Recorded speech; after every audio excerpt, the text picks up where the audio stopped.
In this episode of the Cozy Let's Play, we go ahead and build a lovely little smelting house in the valley of the Mossy Acres farm, right next to the mineshaft that we built in the previous episode and as a secondary part of that project. So without further ado, let's jump into it. Hey there, welcome back to the Cozy Let's Play. Today, we are going to pick up right where we left off in the previous episode. During that episode, we went ahead and built our very first mine, complete with all of these fancy little details that heads all the way down to deep slate level. Not quite deep into the deep slate level. We're going to expand it in the future when we have some more enchanted gear and we're ready to start going a little further down. But for now, we built something that focused mostly on the aesthetics and a little bit on the function of actually being able to mine for various different materials. All of that being said, there is one more addition to this build that we still need to accomplish, and that is a smelting house. So as a sort of second half of this project that I had planned out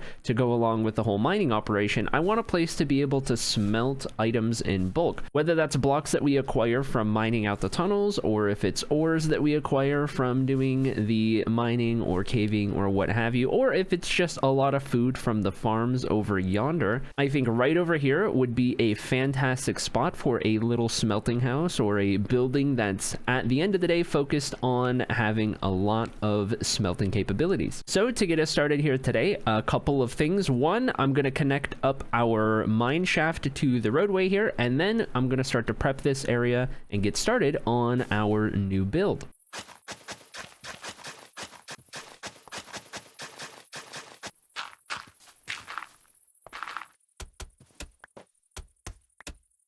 With the pathway connected, we can actually jump into the process of building the smelting house. So for the base of the building, my plan here was to go with a stone sort of palette using cobblestone at the bottom that kind of blends into stone, that then blends into more of a stone brick up towards the top. And we're going to end up combining that with some spruce wood for the rooftop. Of course, to make it fit in with the sort of cottagecore theme and cottagecore aesthetic around the place, we'll definitely dress it up with some greenery, get some leaves and vines a little later on. But I wanted to try and find a way to take a sort of palette of blocks that isn't traditionally thought of to be in that sort of cottagecore realm of building, or the idea that you might have for doing any sort of cottagecore themed things in Minecraft, and try and adapt it to kind of fit that mold, I guess, if that makes sense. So taking something like this with the stone and the spruce combination, something that you might see a lot more in something a little more medieval or something similar to that, and trying to make it work, right?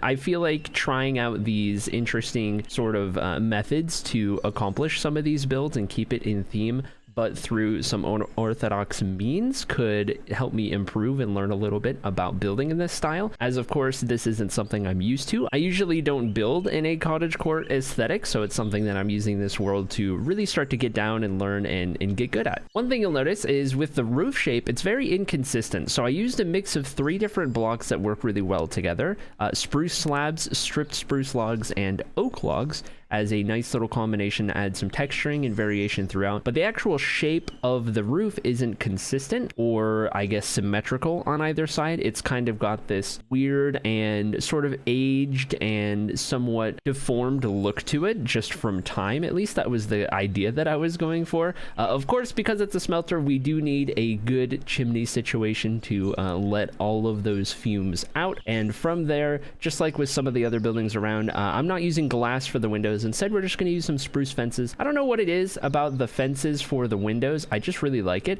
I also really like the overhang with the trap doors and campfires. I just think it's a really cool aesthetic, so I've been trying to use that a little bit in this world. And then, of course, we do need to connect the pathway to this building as well. I also went ahead and adjust the terrain around the area just a little bit so that we could bring the pathway around back to where we have that overhang, sort of as a little bit of a working area, I suppose, or some extra storage on the outside. I'm not too sure. It's some kind of extra area area. I just wanted to kind of bring the pathway around back to feel like this building has more use than just walking up to it, going inside and smelting some stuff. More things to bring it to life, I suppose, and make the place feel more used and lively. Just as before with any of the other pathways that we've done, we've got to add the scattered fences and light them up with some lanterns, as well as the various bushes that sort of outline, or I guess form this sort of natural barrier around the roadways of the area, or the different house plots or farm plots or what have you, just staying consistent with the rest of the area in this valley that we've built up. Of course, we need to make the building feel a little bit more used, so we're going to add some storage around the area, some lights, all these extra little details that is concluded, of course, with all of the overgrowth. So a mix of spruce and birch leaves. I really, really like the combination of those two leaves. Make them come up over the ceiling just a little bit, and then we'll add the vines at the very end using some string to make sure that the vines don't grow where we don't want them to grow. And I did use the rest of my string, so I'm going to need to go find some more. One of these days, we're going to need to hopefully stumble across a spider spawner or something to try and improve our string output, because I'm using a lot of it with all the vines that we use. Nonetheless, with the vines getting done all the way around the building, that leaves us with a completed exterior that I do think is looking pretty good. As is with most builds, it's not complete without a fully finished interior. So we're going to start by clearing out the spot for the floor first. And with the floor, what I decided to go for was maybe a little bold, because I'm basing it on a stone palette as well, just like we did with the walls. But I'm going for this sort of mossy blend into a sort of andesite and tuff mixture. So a lot of moss and mossy cobblestone and mossy stone brick that then fades into these darker stone palette blocks. I don't know, I kind of consider andesite and tuff to fall into the same realm more or less. I don't usually build floors and walls out of materials that are so close together, at least in color, but for this building I felt like it fit the vibe more so than something like a wooden floor or anything else. So we went ahead and made it happen, and it doesn't look too bad. It actually kind of works. One thing that I did need to do is dress up the ceiling on the inside with some various logs and other details. Just because of how the roof is designed from the outside aesthetic, it makes it look really strange on the inside. So I went ahead and took a minute to add some details around up in the ceiling. Of course, time to furnish it out with some various cabinets, some storage with some barrels and chests. I love some good storage spam, even some note blocks to kind of represent some sort of crates. Gotta get some shelves in here, and I decided to hang these with some chains and create something to just kind of fill that space. I didn't really want to use paintings or anything per se for this building. One thing I do love to do is add these really crazy shelves where I'll just mix in a couple of barrels and chests throughout, but the shelf just kind of takes up a bunch of the wall. It creates this sort of intricate design. There's a lot going on, and it's just something that I started doing not too long ago, and I really like it. I don't know what it is. It's real wacky. It's wild.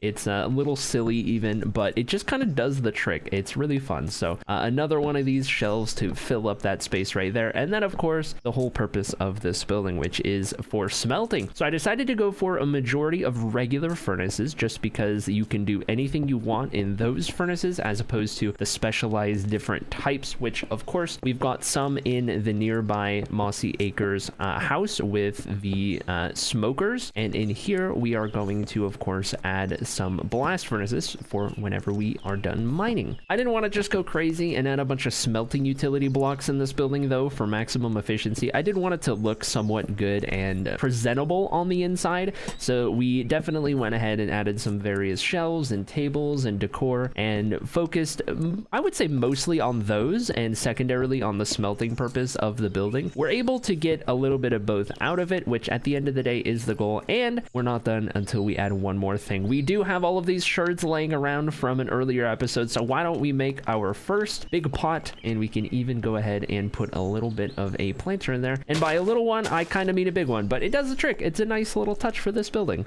All right, with our smelting building done and added to our lovely little valley here, first of all, the look from up here is absolutely incredible. Seeing everything from the windmill on the far side all the way through the different farmland, the pathways, the animals, which I don't think can render from this far, and all the rest of it, the buildings and what have you. This place is really starting to shape up. I had no idea until I was walking back from our original starter house, and I just kind of took a glance over the area. This place is was really filling out. There is one more thing that I would like to do before we wrap up this episode. After having our smelting building done, there is only one thing left to do, and that is to break it in. So it's time to use our recently constructed mine shaft and go collect some stuff that we can throw in there, smelt up, and have for later use. To start out with, down here in the mines, I decided to take our original tunnel that we had dug out on the previous episode and expand it a little bit further off in the direction that we had it going. Of course, at the very end of digging this section out, I'm gonna go ahead and bring the spruce wood down here and add some more of the supports for the aesthetic purposes. But as I began to make my way further down this initial tunnel,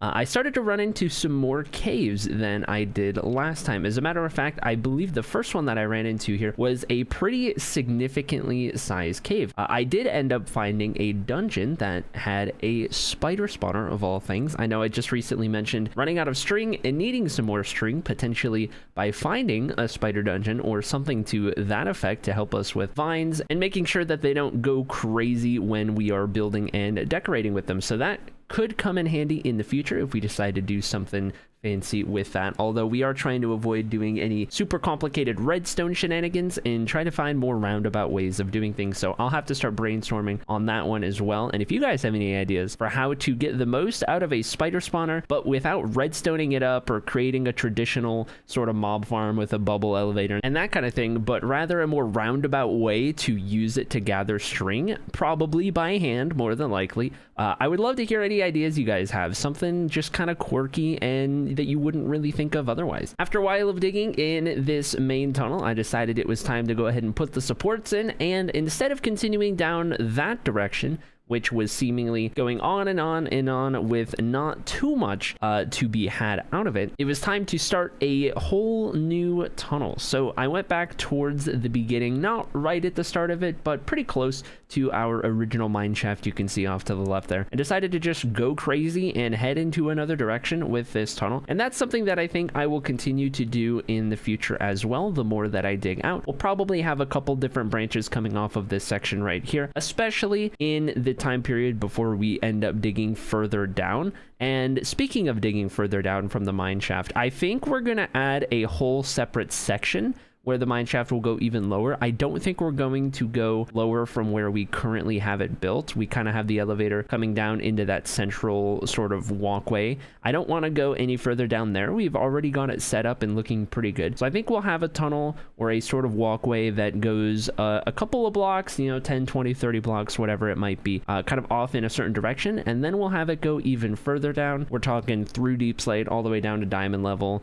or proper diamond level, I should say, at that. And it could prove to be a nice addition to our mine setup right here. As you can see, it looks like I ever so narrowly missed quite a large mine shaft, so we'll see if I end up getting to that at some point, but we'll see. I'm not just gonna go laser to it next time just because I saw it in the replay. In due time, we'll find out if I end up exploring it. Regardless, after about an hour to an hour and a half of mining total, especially considering it's all unenchanted iron pickaxes, it was time to fill in all of the supports, head back up, and see where that leaves us at the end of everything. Mining trip successful, or some definition of successful. Regardless, let me show you what we wound up with. Starting with these containers out front, we've got a lot of cobblestone on top of all that we had from the last time as well. I don't think I'm gonna run out of cobblestone for a while. Here is all of the goodies that we wound up with. This isn't even all of the copper that I found. There was just so much copper, and I don't think I'm gonna need all of it anytime soon. So it did get to a point where I stopped getting copper. As for the rest of it, you can see a little bit of lapis, a little bit of redstone, a good amount of iron actually, tiny bit of gold, a little bit of coal, but most importantly, not a single diamond. I did find, however, a couple of dungeons in the various caves that we dug into. So I've got some more saddles to add to the collection, some bones, some string from various mobs. And then on the inside, I stored a little bit more. We've got our other stone variants, deep slate, etc., and some more cobblestone, of course. So all in all, 2 trips through the mines and not a single diamond to show for it. We are technically in diamond level still. albeit towards the top of it. And I guess this just really goes to show how much more effective mining in deep slate level is nowadays for diamonds, even though you could realistically get them up to Y16. So needless to say, in the not so distant future, I think one of our next projects needs to be to expand the mine shaft a little bit lower underground to where we can get deep into the deep slate levels and get some diamonds. Although I do want to wait to do that until we have some proper enchanting going on, and that's not something I'm in a rush to do. Again, our whole goal with this world is to really take the progression slowly and just kind of enjoy all of the different phases of making our way through the game. So we'll get there when we get there, but for now we are diamond broke. Well, I'd consider that a good episode of progress, albeit not as long as some. I do hope you guys enjoyed what we got up to in this one. I think the smelting building is a fantastic addition to our area, as well as getting a little bit more done in the mine shaft. I do plan to make a little bit of progress digging here and there over the next couple of weeks, next couple of episodes. I don't know if I'll include them all in each of the episodes. You guys will have to let me know if it's something you enjoy seeing a little bit of in each of the episodes, the little mini mining time lapse where we add another tunnel to it, or if it's something that you don't really want to have thrown in all the episodes, I can take those out and just kind of do those when I have a little bit of free time. Regardless, I do want to say a big shout out to everyone who supports on Patreon. It really helps me keep the series going, and also our live streams, which are going 5 to 6 days a week. And I do definitely encourage you guys, if you haven't already, to come check us out over on Twitch, where it is definitely more of a focus than what we do here. I'm way more active over there, so definitely come hang out. It's a lot of fun and we'd love to have you. All said and done, I hope you guys look forward to the next episode. I know I've got a fun plan for it, so I will see you guys there, and until the next one.